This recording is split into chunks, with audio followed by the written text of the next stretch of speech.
Right. Well, welcome everyone. We'll get started.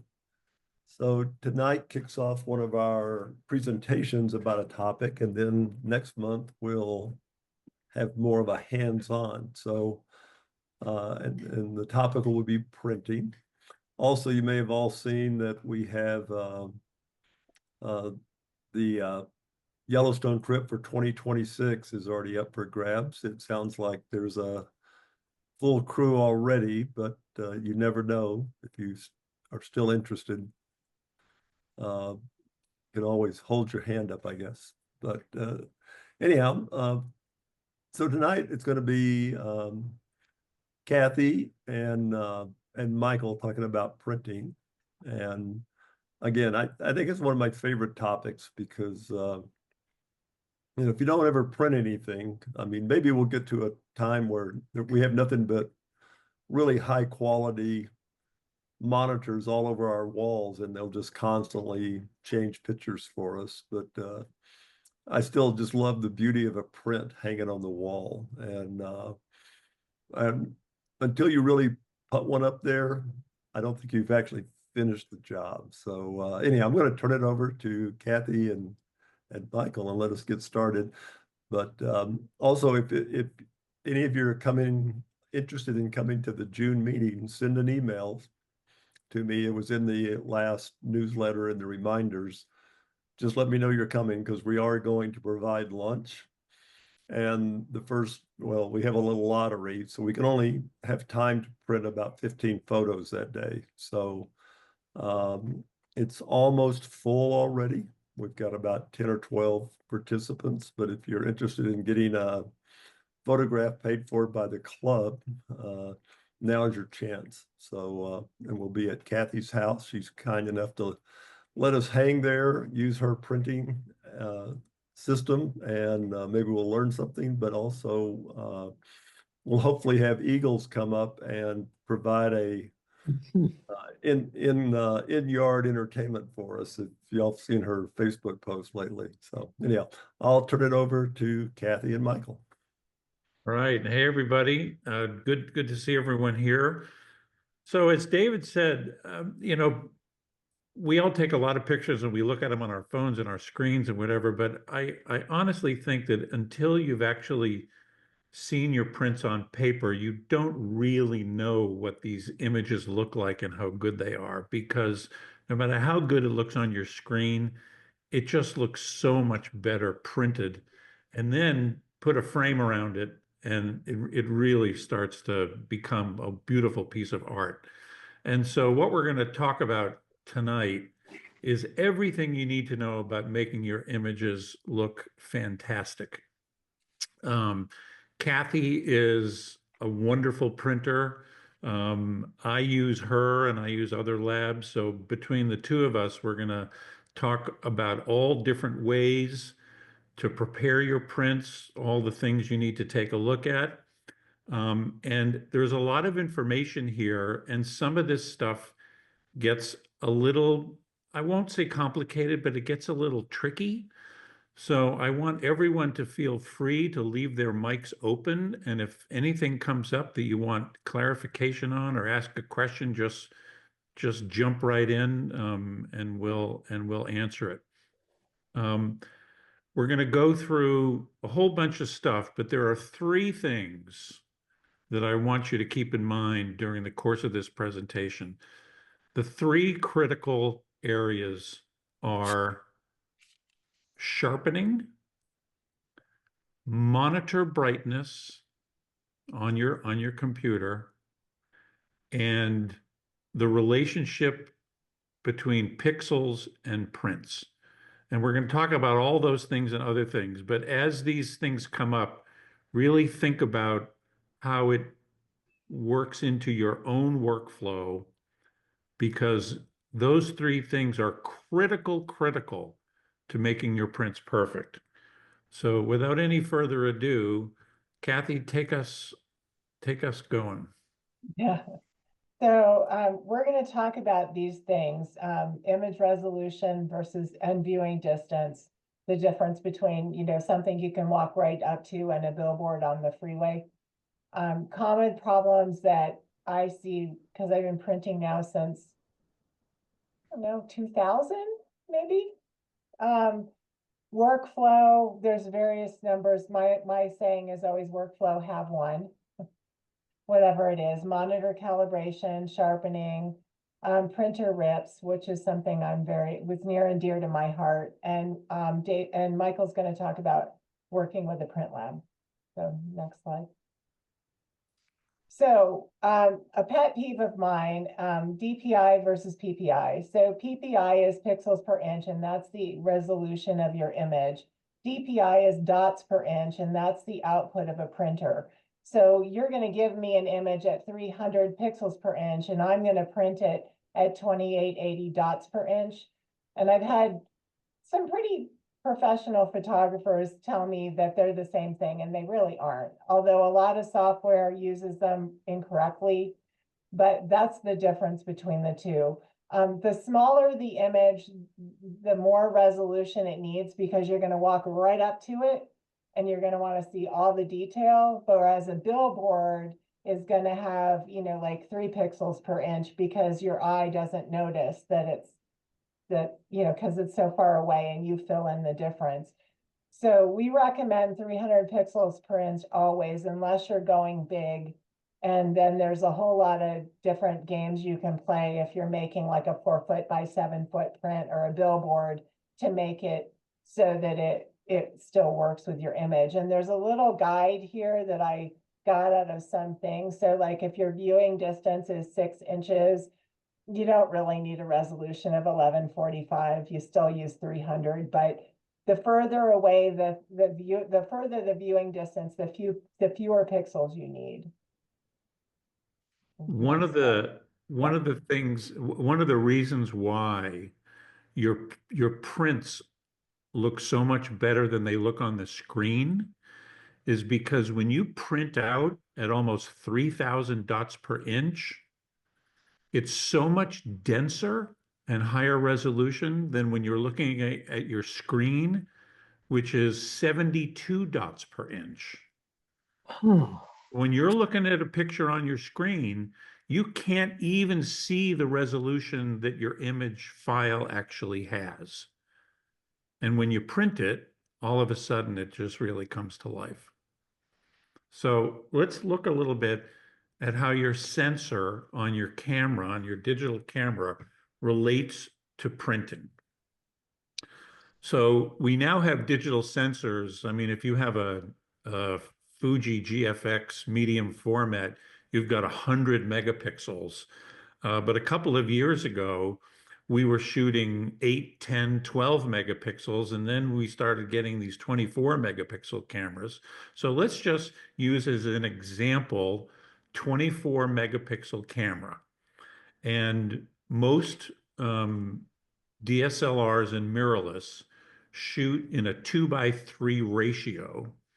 So a 2:3 ratio for 24 megapixels, which is 24 million pixels. That's what a megapixel means, million pixels. That's 6,000 pixels on the long side and 4,000 pixels on the short side. So why do we need to know that?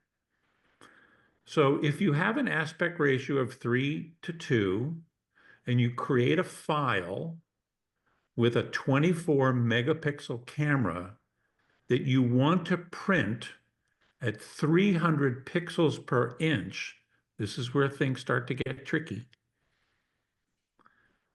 If you need 300 pixels in every inch of your print, then you would take 6,000, which is the number of pixels on the long side of your image file, divided by 300, which is how many pixels you need per inch.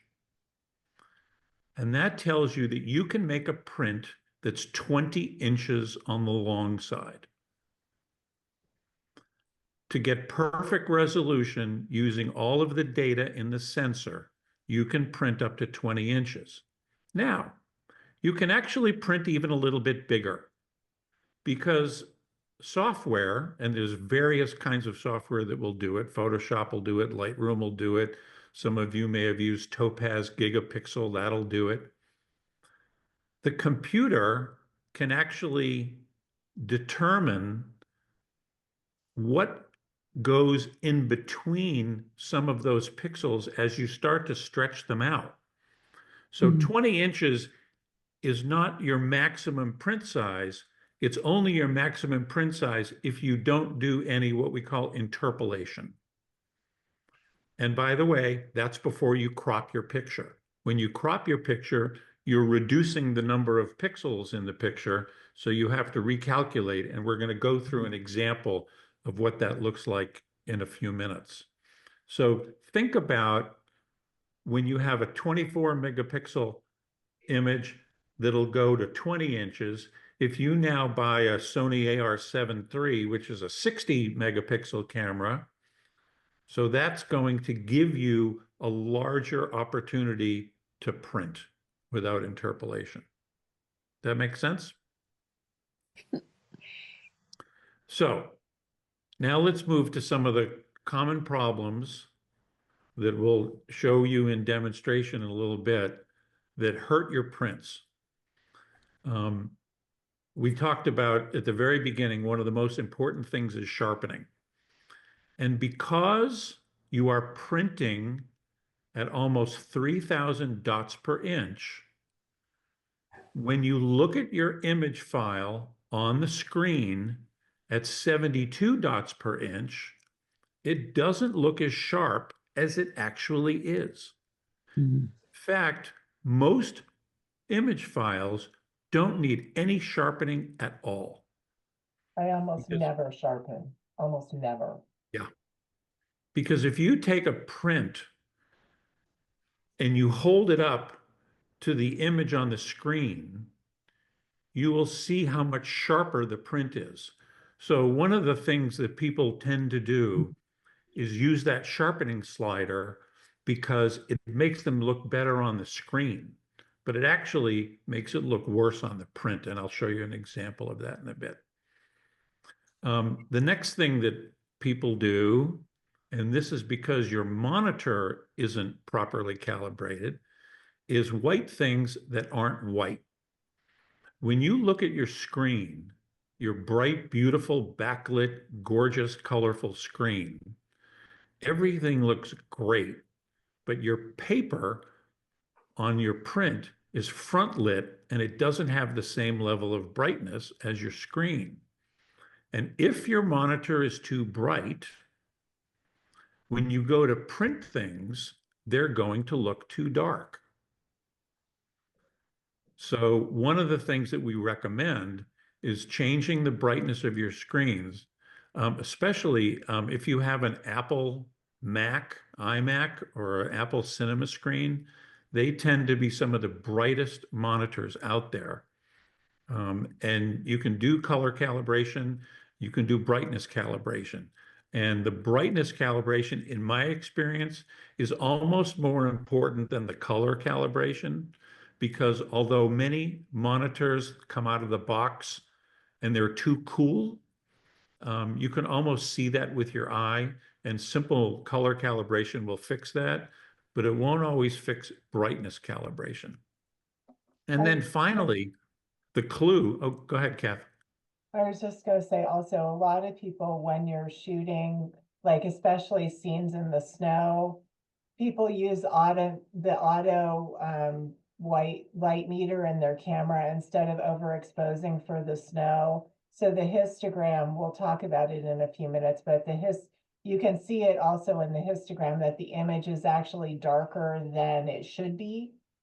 And when your monitor's too bright, you're seeing it how it should be, but not how it is. Yeah, the histogram is always your final answer. If you have clipping in your histogram on the dark side or on the light side, that's going to show up in your print. And if you have things in your image file that are white and your histogram doesn't go all the way over to the right, you know just from looking at the histogram that you're not going to get whites. So always look at your histogram before you print. Sensor dust. I shoot a Nikon D850 and I have about 30 pieces of sensor dust that I have to clone out every time I go to make a print, drives me crazy. But I have to do it. I have to clean my sensor every couple of months. And then lastly, chromatic aberration artifacts.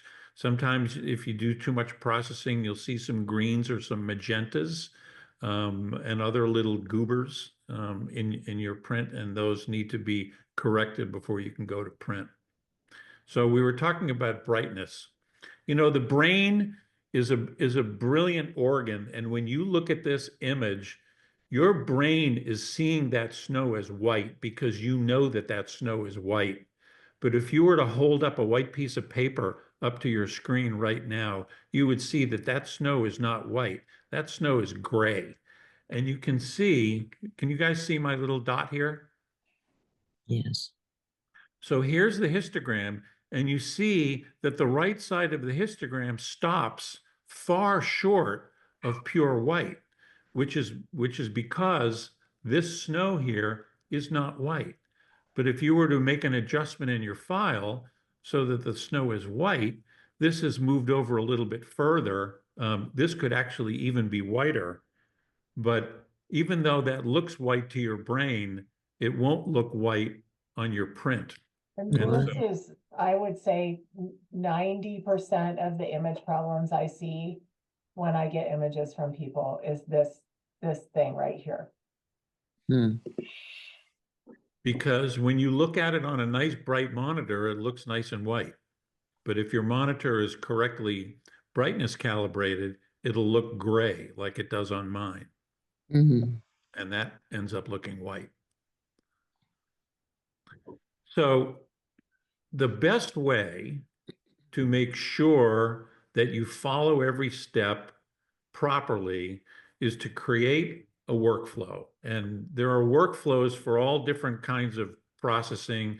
I'm sure, have your own personal workflow as to how you edit images, but there's also a workflow for print preparation. And so from your camera to your computer to the final output, it's the process that you use, it's all those steps that you take and that you repeat so that you are consistently creating the proper image file to go to print. And if you follow the same steps every single time, you will get consistent quality every single time. It'll allow you to get a well-prepared image, also an image that you can find if you want to print it a second time, because that's something that we all go through. Where did I put that negative file? I don't know where it is because I didn't either keyword it or I didn't put it in the right folder. I didn't give it the right name. And ultimately, it will get you a beautiful print. We're going to show you a couple of different workflows, a Photoshop workflow, and other types of software, and also one for Lightroom Classic. They are different, and depending upon how you do your own processing, you can adapt one or the other of these workflows. So the first thing first that is common to every workflow is once you take a photograph, download it to your computer, put it on your drive, verify that the picture file is there and that it looks okay, it's not corrupted, and then do a backup immediately. I'm kind of a backup freak. I have cloud backup and I have 2 hard drive backups I on my am too. desktop. And, I've lost hard drives, and 2 clicks and all my information is back. Backing up is really critical. And I really recommend that in addition to a hard drive backup, that everyone does cloud backup. The cloud backup I use is Backblaze. There's also Carbonite. There may be a couple of others, but I've had great success with Backblaze. And I think it's, Cathy, what is it, $75 a year now or something like Yeah, and you guys, it's unlimited. I have Yeah. all of my images, all of my clients' images backed up on a hard drive in my safe that I do periodically and there. And I have like 5 terabytes of data there now, and it costs me less than $100 a year. So yeah. And then when you put your card back in your camera, reformat it Some people I know delete images off their card, off their computer. That's not the best practice. The best practice is to reformat it in your camera. Yeah, because if you, just for a second, if you delete them individually, you end up losing space on your memory card because I don't know, it doesn't completely erase that your image was there in a way that eventually it really bites you. And then once you've done that, then we get into workflow. Yeah, and like I always say, workflow, have one. So one that you understand, that you can use every time, and that you understand where your images are. This is what I do. I learned this from a guy for a long time ago. So I basically have a folder per shoot, and it's dated. And then in that, I have whatever comes right out of my camera or my phone or whatever is in RAW. It may be a RAW file, it may not be, depending on where I get it from, but I call it RAW. And then I use a series of folders. So if I have a Photoshop file with layers, it's in masters. If I flattened and sharpened it to print it and got it ready, it's in print ready. And I have a really similar workflow for each of my clients, where, they send me an image, it's in originals, which is my version of RAW for my client. So basically, I never change the name of the file. It's always image 5792, because if I change it to Bob's Red Barn, I'm never going to remember that 5 years from now, that it's Bob's Red Barn. So it might as well be a random number.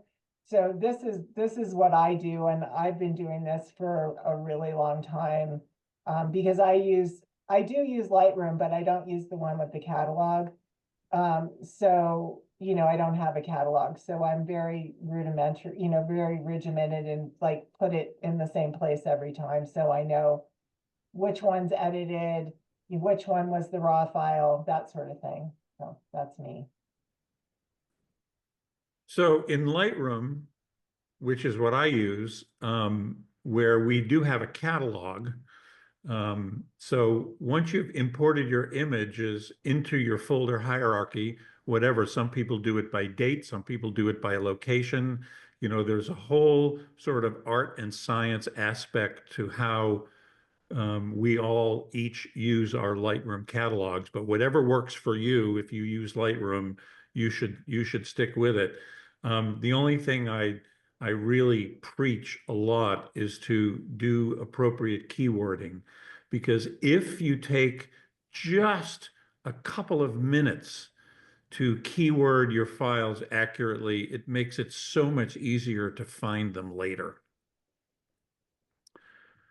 And then whether you're using Lightroom Classic or Photoshop or Capture One or you name it, you'll go through and do your image editing. And what you do want to do is adjust exposure, tone, contrast, local adjustments, cropping, tone curves, levels, layers, cloning, do all that stuff. Just don't sharpen yet. So prepare your files so they're ready, but don't sharpen. We're not going to sharpen until we're ready to actually create a file for printing. And then in Lightroom Classic, and it's going to be different in Photoshop and Capture One, in Lightroom Classic, I suggest you create a virtual copy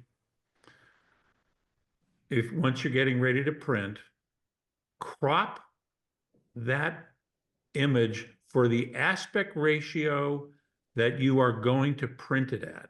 So for example, if you're printing a square, make sure that you've got it cropped as a square. If you're printing a panorama, make sure you've got it cropped as a panorama. If you are printing to a specific paper size, make sure you've got it cropped to that specific paper size. Then you'll go to your print module, set the size, the pixels per inch for the output, borders, etc. I'm going to show you all this in a moment. And then you will print either to a file or directly to a printer, depending on whether you're going to print it on your own or you're going to have a lab print it. So let's take a look at what this workflow looks like. So here's a picture of my son and grandson that have just caught a bluefish. And as you can see, I've already done some global adjustments and I've decided that the picture is the way I want it, with the exception of I don't want my son's friend and his son in there. I want to crop this out to an image of just my son and my grandson. So I'm going to go into the crop tool and I'm going to crop this down to a fairly smaller image. And whereas before I had 3,000 pixels on the short side and 4,000 pixels on the long side, after I've cropped it, I've now got 2,600 pixels on the long side because I'm using less of the image. So if I take 2,600 pixels on the long side and I divide it by 300, which is, I want 300 pixels per inch in my print file, that means I can print without interpolation an 8.8 image on the long side. So I've decided I'm going to make this a 5x7. Mhm. Well, this crop is 2x3, which is not exactly 5x7. So I need to go actually back into the crop tool, and over here, I need to set this as a 5x7 aspect ratio. So you can see it made the image just slightly narrower, but now I've got a 5x7. So once I select that, I've now got a 5x7 aspect ratio image. I now move into the print module and I set the parameters in the column. I've got custom file dimensions. Here I'm making a 5x7 print. And as I scroll up here, I've got no margins and I've got a grid that only has one image on it.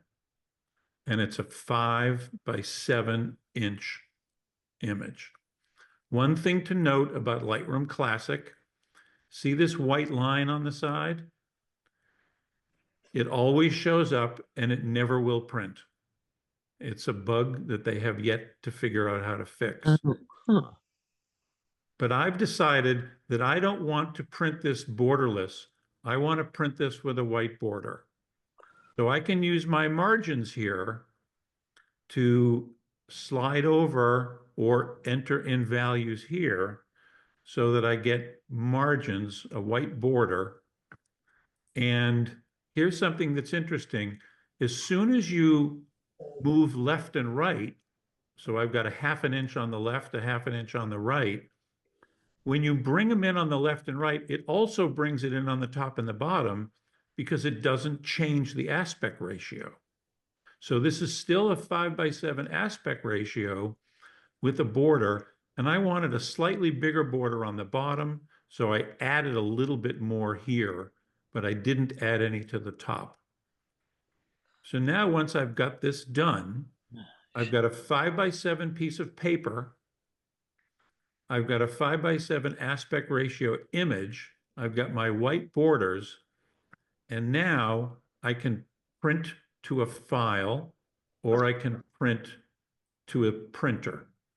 So once this file is ready to save, I suggest that you always print to a file and put it in your print ready folder. That way you know that this file has been prepared and is ready to print. Gosh. So now let's look at what it looks like in Photoshop. Yeah, so I do a similar thing, you know, flatten, size, crop, sharpen. Yeah, and if I want to make it a different size, then I go back to the non-flattened, sharpened, whatever image. I don't ever go to print ready to change the size to make it another print. Yeah, anyway, we can go to the next slide. Yeah, so here I have this image and I'm gonna get it ready. I'm gonna open it in Photoshop. So basically this image is in Adobe Camera Raw or Lightroom, depending on, like I just opened it. So if I click open, it'll open it in Photoshop. So the next slide should be it opened in Photoshop. Yeah, so it's in Photoshop and then I'm looking at the image size dialog. And I don't look at my images in pixel dimensions because it makes my head hurt. So this image without any interpolation is 18 and a little over 18 by a little over 27 at the resolution my camera shot it. And I'm gonna make it, I don't remember what size I decided to make it. But, oh, right, we decided that we were gonna make a 30 by 40-inch print. So I'm gonna upscale, I'm resampling it. I'm gonna make it eventually 30 by 40. So I changed the height to 30 inches and now I'm gonna say, okay. And then, yeah. And so here I am, I'm gonna make it 30 by 40. So I'm just gonna crop it to 30 by 40. And this is the crop tool. So I basically, move the slider over. You can see there's image over to the right that I'm cropping off. I don't know, I'm pointing with my hand and you can't see me, so that's pretty funny. So then I'm gonna click OK to crop it 30 by 40. And then, yeah. So if you look at your image before you print it at 50% magnification, that's what it's going to look like as a print. So if there's something yucky in your image and you can see it, if you zoom in to 50%, then you're for sure going to see it on your print. Okay, that's why I did this. And these are like really weird airplanes doing a really strange, I don't really know what they were doing, but I look for sensor dust and stuff at 100% magnification, but I look at an image for printing at 50%. Okay, so what was the next slide? Yeah. So Michael was talking about adding a border. So in Photoshop, you can add a border really easily with canvas size. So if you open the canvas size dialog, you can add inches on either side. You can add it relative. I think this one I put 2 inches all the way around. So if I click OK on this, then I get an inch all the way around because I said 2 inches, so it's an inch on each side. And you can make it the canvas however big you want and move the image around. It doesn't change the size of the image. Yeah, so there's that. Did somebody have a question? Yes. You're on mute. Or maybe no one had a question. So no matter what software you Yeah, use. sorry, I did have a question. Oh, great. Go ahead. Sorry, somehow I shrunk my Zoom thing. My question is, when you're enlarging an image, Yeah. have you noticed anything with the enlarging software where you can only maybe go 2 times the original size or whatever the multiple of the original size before it starts to introduce artifacts and kind of ruining the image? Yeah, I mean, for most of I think Michael and I decided that for this, 30 by 40, it depends on the resolution of your camera. Yeah. Mine's I don't know, God, 50 megapixel or something. There's some tricks that you can do where you turn off resampling because, so say I did a 4-foot by 7-foot panel for a client one time. And I have these tricks that I do where I click off resampling and I make it 150 pixels per inch because the viewing distance for a 4-foot by 7-foot is like, 8 feet and you don't really need 300 pixels per inch. So you don't need to really do all that interpolation. So it really depends on the size you're going for and, how close people are going to be able to get to it. But a lot of people interpolate this like crazy on things that they don't really need to. So I don't know if Michael has any other. Well, it also really depends on the content. I mean, if you've got people's faces and there's lines in, by the eyes and that sort of thing, and you start stretching the pixel count on that, it's going to start looking really weird. I mean, I have a print though I did this summer that was just sort of undulating waves on the ocean, and I shot it on a D300 about 5 years ago, which was I think a 24 megapixel, and I printed it 8 feet wide and used gigapixel to interpolate it, and it looked absolutely perfect. So, so the tricks are for large things, lowering the resolution down to 240 or sometimes even lower, and then picking your content. And then when you use some of this software, like the Topaz software, there's a lot of little settings in there that you don't really want the software to interpret. You want it to interpolate, but you don't want it to interpret, because it'll start using AI to figure out what it probably should look like, and sometimes it really messes up. So I don't use the AI portion in gigapixel. I just use the interpolation, the pixel interpolation, and I find much better results with that. Well, and I tried some fancy software I just did, they're gonna be upstairs at Hand Fire Pizza. I just did this really cool dead tree skier photo for a client of mine, and I tried to interpolate it, and it just churned itself to death. So I did it my way. I have like a fussy Cathy way that I do it, and it turned out really great. So, it takes a little help. If you are going big, I'm happy to help. So is Michael, I'm sure. Help you get the image where you want it. A lot of stuff though, you can just say, resample in Photoshop or Lightroom and it's totally fine. Yeah, if you're only going, 20 or 30% larger, so like for example, in this image here, so Cathy It's had one this, more. and so Yeah, she ended up going to 13,000 on the long side, which started out as 8,000 on the long side. So she almost increased this by 60 or 70%. and it's perfect. And I mean, Photoshop did a good job. But if you want to go like 4x or even bigger, then you need other software to do it. yeah, And Thank you. yeah, I yeah, would of course. emphasize what Michael and Kathy said, like certain subjects don't work nearly as well. Like if you have a severe crop on a bird, Yeah. feathers, trying to upscale them, especially with the AI upscaling, you can get some really strange results. So you just Yeah. have to play with it and look at your subject matter. Yeah. So, and then, I do what Michael does too. I put everything that's sharpened and ready to print goes in print ready because I want to know that's what I printed and I don't want to go back and edit that.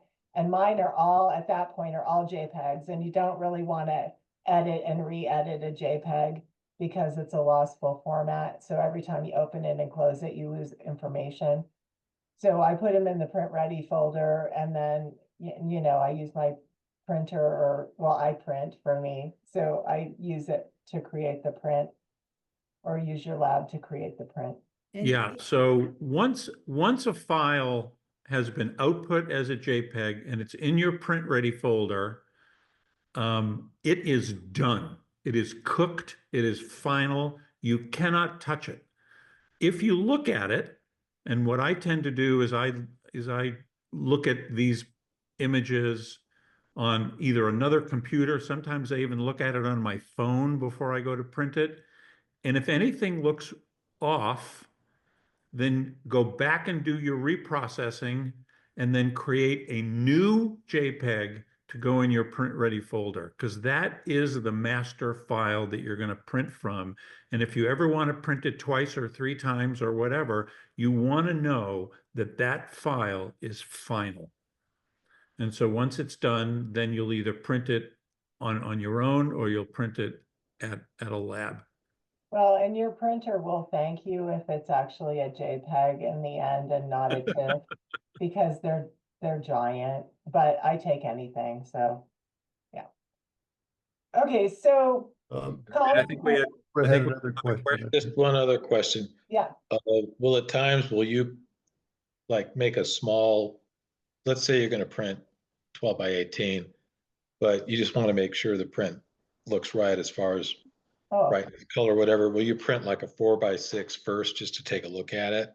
To, sure. I mean, Yeah. I'm at a point now where I know what it's gonna look like, but a lot of times I do proofs for clients, especially if they're doing something that's like, 4 feet by, it's big, like they might want to see the 4 foot by 7 foot panel. I actually took a life-size chunk out of one of the important parts and just printed that so that they could see what that, like what that would look like when we do the giant panel. So yeah, I do a lot of that kind of stuff.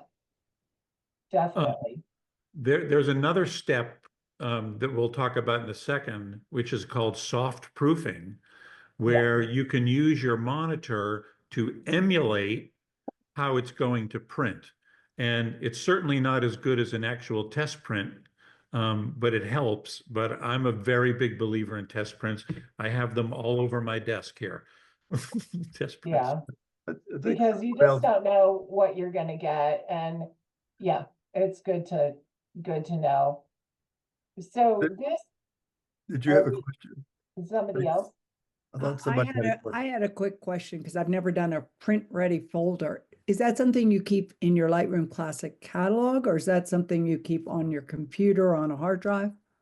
That So- folder. Well, for me, it's a folder on my hard drive because I don't use Lightroom Classic, but Okay. Michael can answer the.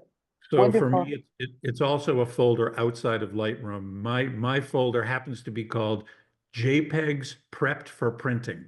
Okay. And and it's on my external hard drive. And I actually name my prints that are my JPEGs that are ready. I name it what it is, dash size by size, 30 by 40 at the number of dots per inch or pixels per inch that I produced it at. So it might say, Cindy's headshot 20 by 24 at 300 dot JPEG. So at any moment I can see, because I might have 2 or 3 images that have been printed at different sizes, so I can discern which one is which one. Great. Thank you. Sure. So the one thing I learned really early on when I started They're printing recording was this and we need to watch it again. They're it's doing a being good job. It's being recorded. The club. I'm listening to the club. Okay, you need to mute. Sorry. Anyway, so the one thing I learned really early on was that things in your picture don't seem to look like a problem on your screen until you print big, and then they are. So some of my favorites. So I go through the image at 100% and I look for these things, but I also look for them. And we both have some examples, I think, of some things that have gone wrong. I call sensor dust goobers not yet. I'm not there yet. I call sensor dust goobers in the sky because, well, and goobers in the sky are also caused by over sharpening your sky, which makes big chunks of blue in your sky.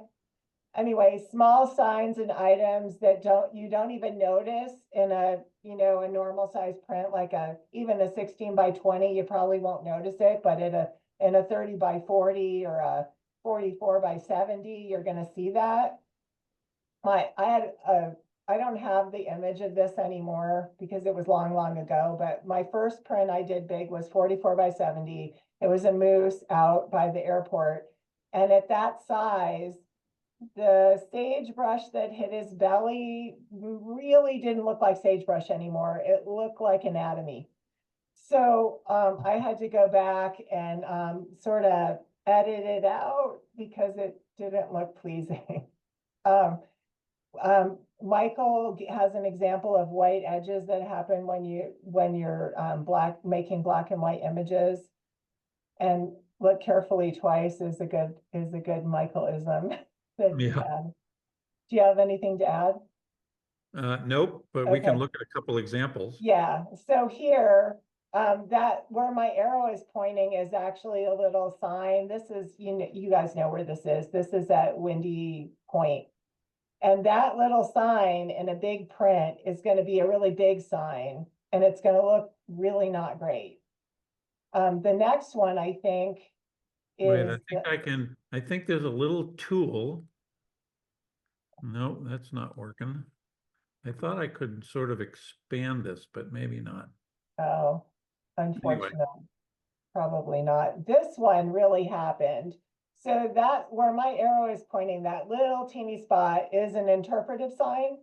And when this giant canvas, which was probably 42 by 60 or something, came out of the printer, it was like a 4-inch across interpretive sign. And it really wasn't pleasing. And I ended up having to edit it out and remake the canvas for my client because neither of us saw it. And, you can't have that. So anyway, that's one of the things I really look for now. Or it could be a flower at the edge of water and it looks like a flower in your smaller print, but it just looks like a white blob in a giant print. So you have to look for things, that may actually be there, but won't be pleasing in a big print. so this is something that I see a lot. We love these sort of dark. Oh, speaking of goobers in the sky, look at that right there. Yeah, there's, And there's another one right there. And there's another one right there. Anyway, we love darkening the skies when we do black and white conversions, but I'm sure you guys have seen this, which looks like this, because it happens in sharpening and it happens in darkening because the algorithms don't perfectly meet these edges. There is a very easy way to fix this, but it's something that you see far too often, and it will print terribly. So it's something that you really do want to fix.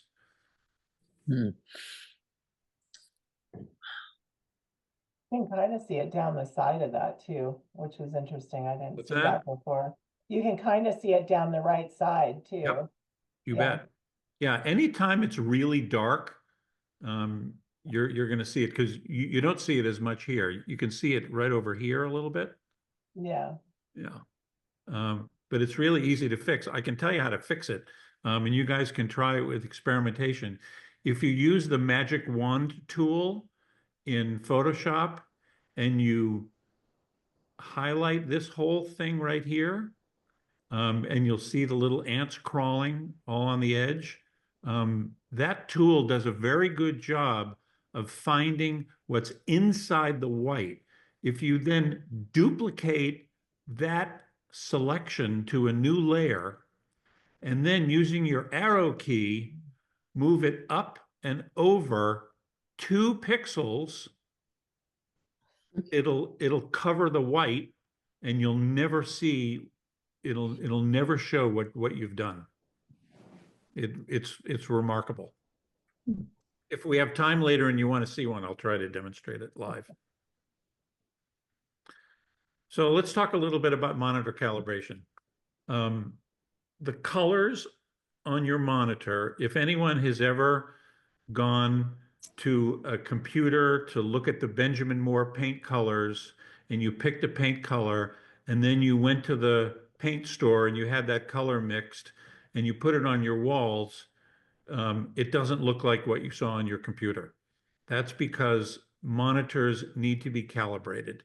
And whether you're shooting in sRGB or Adobe RGB, there are things called gamuts, and there are certain colors that show up and certain colors that don't show up. Orange looks red, red looks maroon, all kinds of things crazy happen. But it's really simple to make sure that when you send your print file to a lab, that it comes back looking like it looked on your screen. And you do it with a calibration puck, and I'll show you that on the next screen. And in addition to that, you also need to calibrate the combination of printer and paper and ink that you're going to use. Different inks produce different colors on inkjet printers. Different papers absorb colors differently. So there's something called an ICC profile that you can look up if you have your own printer and paper combination, or when you work with a lab that provides ICC profiles. And you can actually, ICC profiles are a piece of software that you can stick into Lightroom or stick into Photoshop. And then there's a little button on the bottom of Lightroom or on the top of Photoshop called Soft Proof, and it will apply the profile to your screen, and you'll see the picture will actually look different as a way of emulating how it's going to print on that paper printer combination that's represented by that ICC profile. But the first thing you have to do, oh, look at that, I confetti. know you've got like a party going Did I on. go like this? Is that what it was? Or did I don't what did know, I it do? happened earlier too. The first thing you want to do is get one of these pucks that hangs on the front of your monitor, and you push a button and all sorts of colors flash on your monitor, and it takes what, 3 minutes? And it will, depending on what kind of monitor you have, the software for the puck will actually change the settings on your monitor to calibrate the color so that the color that you're seeing on your monitor is the color that you're going to see on your printer. And I said before that many, many monitors are too cool. So, you know, things look a little bit too blue on the screen, which means they're going to look too warm in print. So you want to warm up your monitor so that you counteract that warmth when it comes out to print. But you can do this with a calibration tool. And, you know, they recommend you calibrate every couple of months. I don't. I calibrate maybe once a year. And I find that my monitor, I use a NEC and a BenQ, that they hold calibration really well. Kathy, any notes on that? The way, just in short, the way this works, right, is it plays the colors, and the software knows I'm playing red, whatever number. And when it sees it's not red, the red that it's playing, then it adjusts your monitor to be that red. So it goes through a whole color. Mine takes more than 3 minutes, but it goes through a whole range of colors, and it knows what it's playing. So it knows when it doesn't see it, that it's going to change your monitor to be what it should be. So it's really a great tool to have, because it makes such a difference. Yeah, on the screen side of that puck is actually a camera. So as Right. the screen starts, as the software starts flashing colors on the screen, the puck is reading the colors. That's how it works. Yeah. Okay, so when I was starting to teach printing stuff to people, I thought, well, maybe I should try to print like a normal person does. And I was watching a bunch of videos on how to print from Photoshop, because I'll talk in a little while about how I don't do that. And then I had this whole video about how you could calibrate your camera. And I thought, well, none of my clients are ever going to do that. But then I realized I photograph art for people. If you do any kind of studio photography, this is like monitor calibration for your camera. So basically you shoot the image of the art or the person or whatever in your studio and the light that you use, and then you shoot it with them holding this gizmo. And basically there's a software shim that you run. I use it in Photoshop. You can use it in Lightroom, that basically makes a calibration file for your camera and does the same color management that the puck does to your screen. And boy, photographing art got so much easier when I discovered this. So much easier. I can't even tell you. And they're really pretty inexpensive. And you know, I just keep it in my little studio and I hang it down in front of the art and shoot an extra picture with this in it. So there's that. Okay, so color spaces. Okay, sRGB is So I'd liken this to a box of Crayola crayons. So when you're a kid, you always wanted, you always got the eight pack of Crayola, but you wanted the 64 pack. So sRGB is like the 8 pack of crayons. Adobe RGB is like the next size box, and then Pro Photo is like the one with the sharpener in it, the giant one.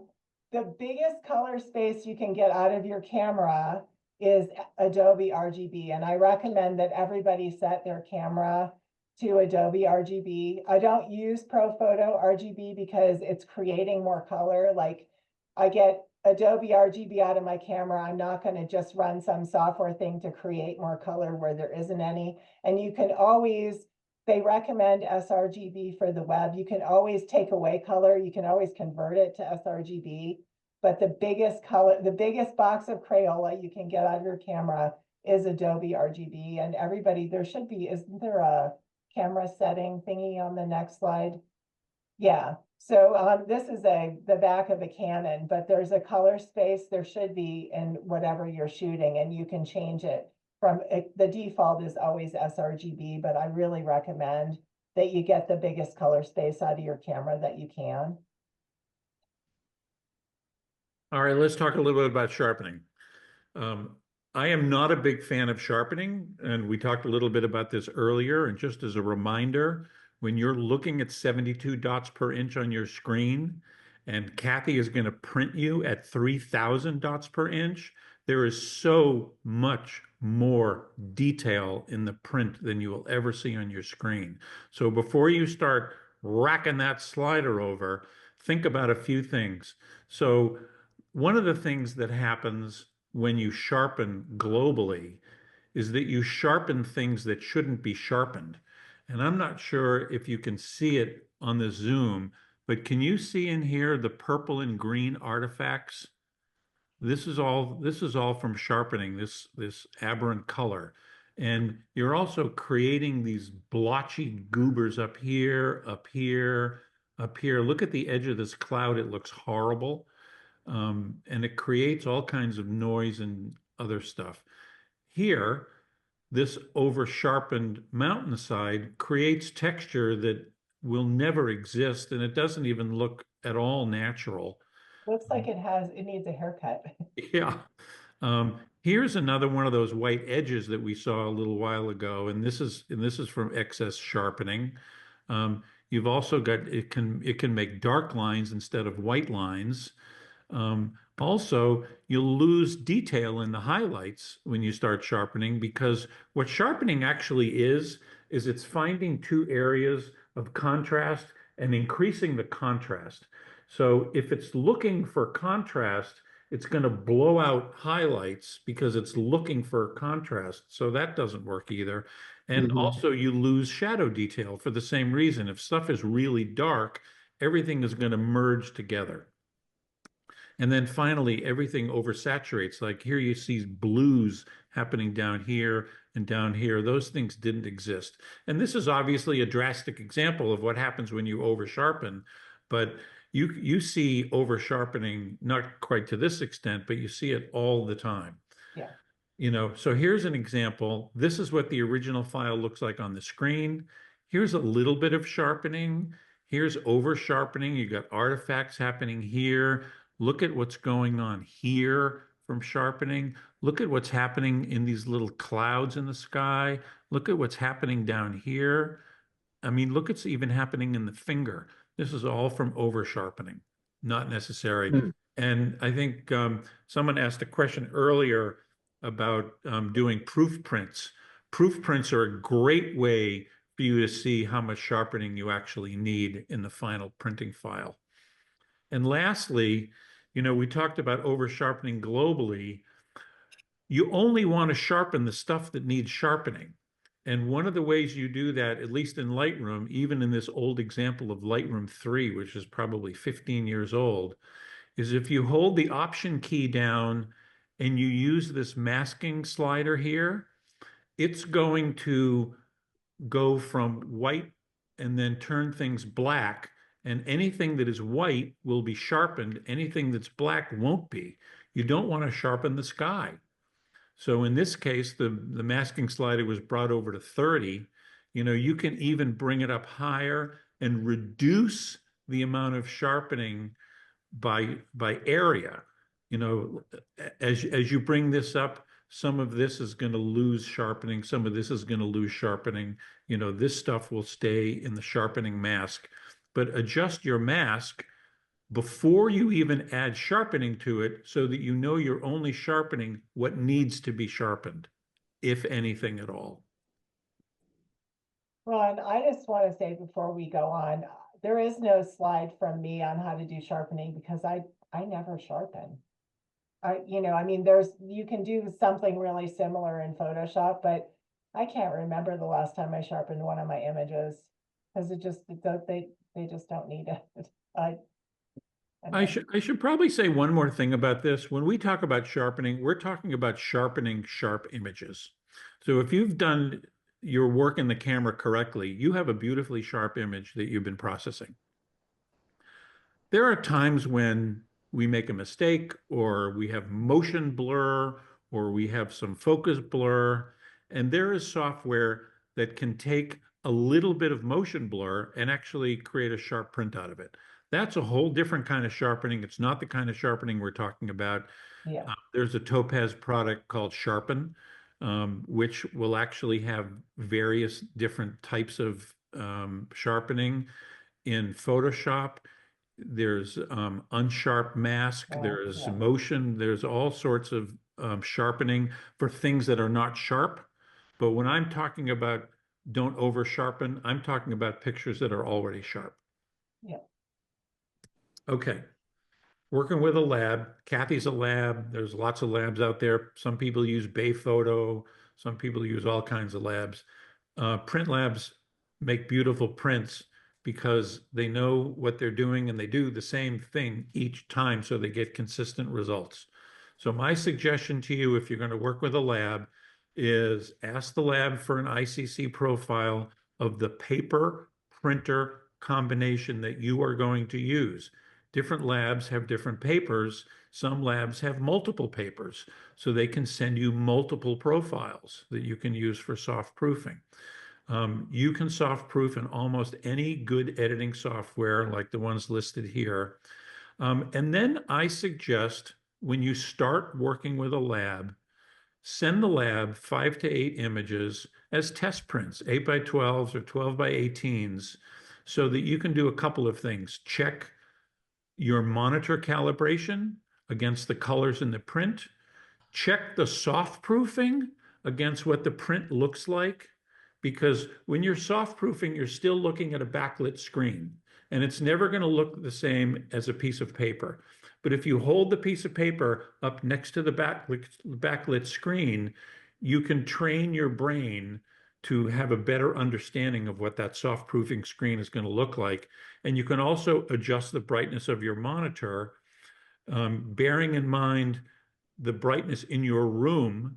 You should always work in the same brightness, whether you keep the lights on or the lights off. Do it the same so that you see the file as best you can as to how it's going to ultimately print. And then try various papers. You know, there's texture papers, there are matte papers, there's satin papers, luster papers, glossy papers. Each of them will print slightly differently. And some images, and you'll learn over time which of your landscape pictures look better on luster paper, or which of your portraits look better on matte paper, or what looks better on glossy paper. I wanted to add one thing to that.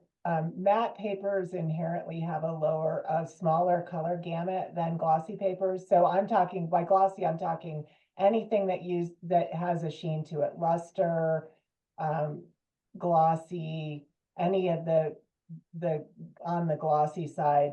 The matte papers have a smaller color range. So like when I print art that I've photographed, I have one painter who really, really, really likes matte paper, but she mixes colors that I can't print on matte paper because the color gamut isn't big enough.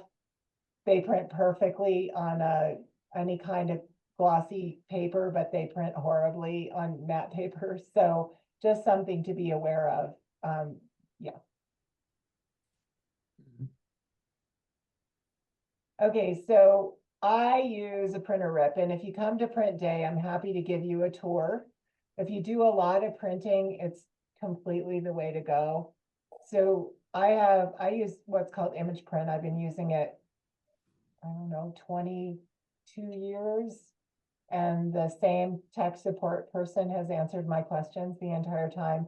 But basically, it's specialized software that knows your printer and your inks and your monitor calibration and everything. And so when I drag your image into my print window, it basically soft proofs it because I've set all those parameters.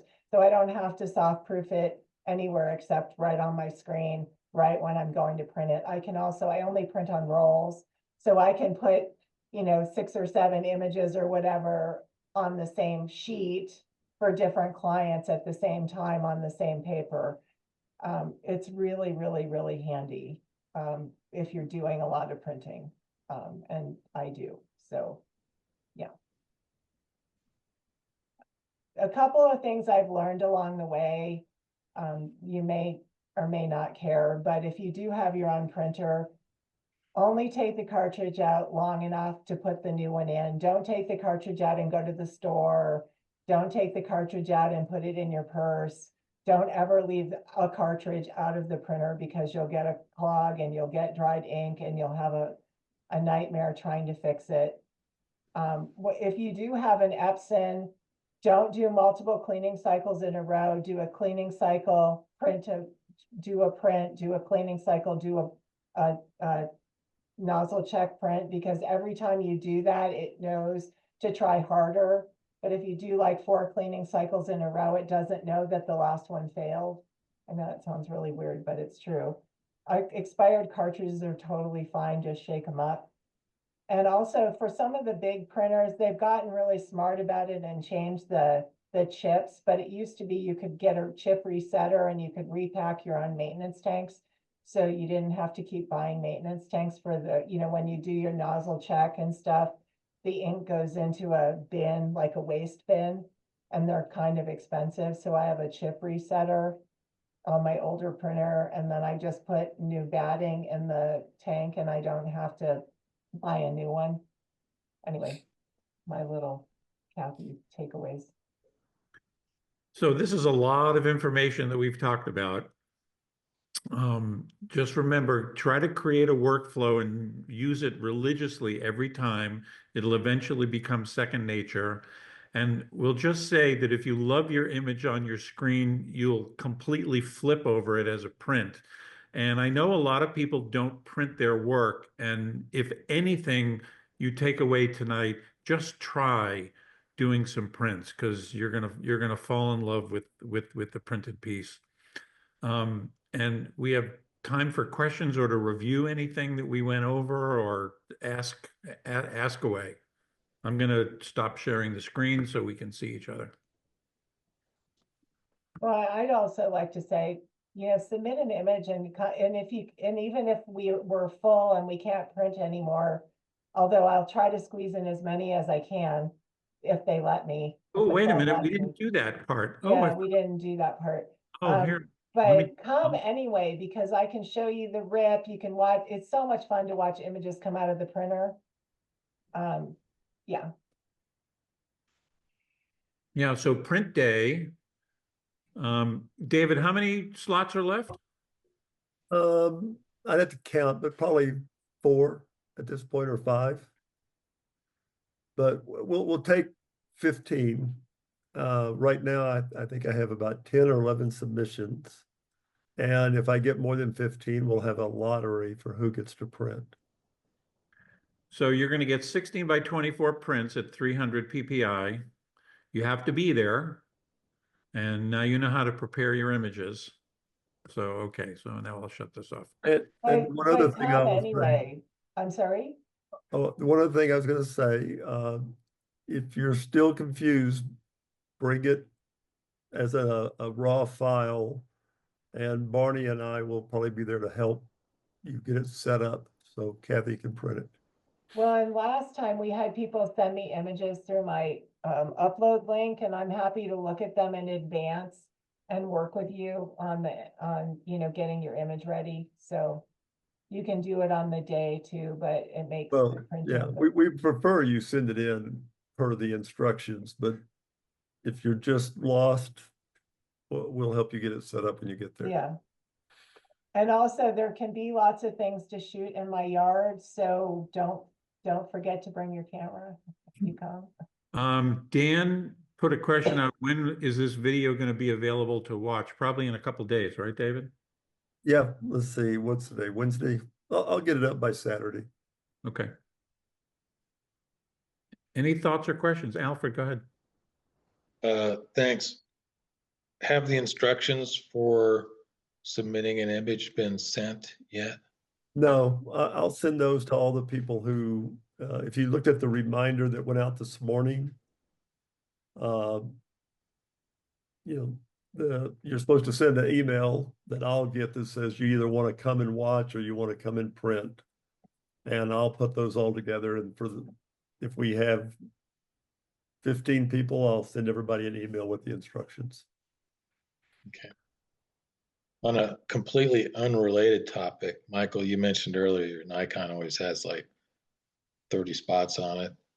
And you have to clean it every once in a while.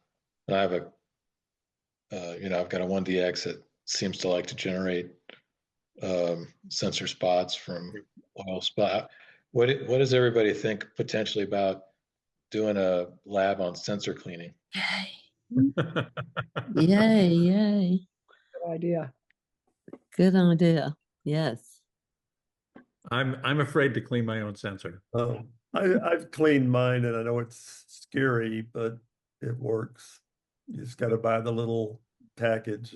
I Yeah. have the Arctic butterfly. Yeah, if it scares you, send it to the manufacturer. Yeah. Huh. Well, I used to do it locally with a store in Texas, but there's nobody around locally who seems to do it. So I've done it myself, and sometimes I do a really good job and sometimes not so much. And it's definitely worse with mirrorless cameras. Is It's it really? definitely Yeah. what with mirrorless cameras?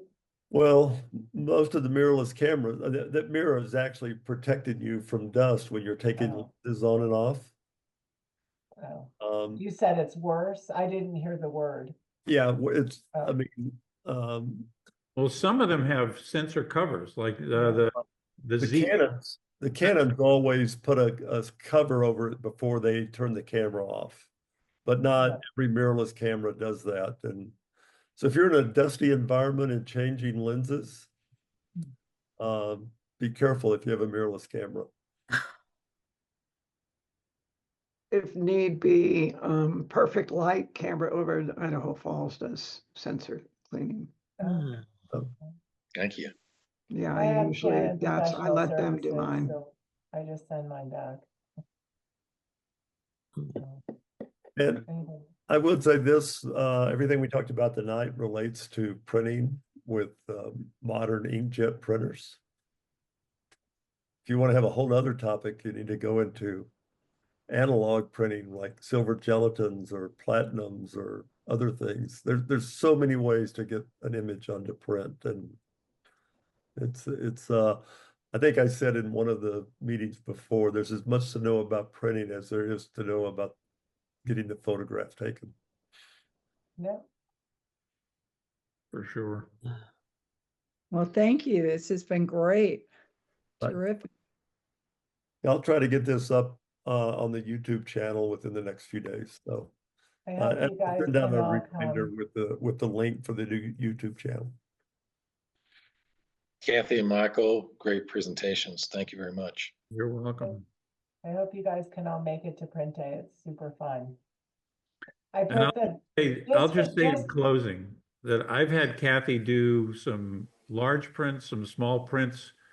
Her work is phenomenal, and she doesn't toot her own horn very much, but she's a really, really good printer. I'll second that. She's done beautiful work for me also.